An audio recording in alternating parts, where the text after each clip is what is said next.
if there's a narrative behind a bad credit score, that's a narrative that you could talk through and sort of figure out, or is that like you still have bad credit? If you got blips on your credit that are one-offs and there's a story, we all have stories and life happened, and you explain what it was and how it's resolved. Of course, if anything's current, that makes it challenging. Yeah, you get a very hard shot at overcoming that. Solve your credit problems, people. Solve them. Yeah, well, understand your credit, and then understand that if there's something from 6 years ago, medical transaction, you got a cell phone bill that got passed or something, understanding, hey, what is that risk, and then mitigating it. And I try to work with the borrower to mitigate those risks. Cash flow from a business is a risk, right? So is the cash flow strong? If it's not, why isn't it strong? And so that's where I do feel like we fill that gap of a quick turn time. People can come to us and we can help move their project forward rather quickly without there being any hiccups along the way, fill in the projections or it's a business plan. And then we work with good people like you who can get them to the finish line and fund their project. What maybe pieces of advice would you give to somebody who's maybe considering an SBA loan, wanting to start preparing and getting maybe some items together so they can have a good start? How would you recommend they prepare, or what advice would you give them? Yeah, I would work with as many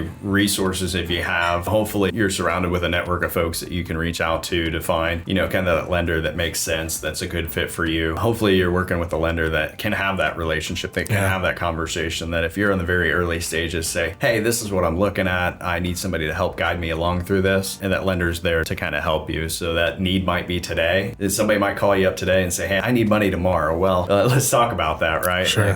That might be an immediate need, but it might be something that you want to prepare for in the future. So if you know that you want to be best prepared for that application, this is your first time, there's also other resources that you can go to and get information from. For example, SCORE, free business mentoring, you can reach out to and you can ask them questions. And depending on the community that you live in, there's likely a lot of resources there to help small business. Most states, most regions have different hubs that just provide small business resources. And so you can Google search so you can find something.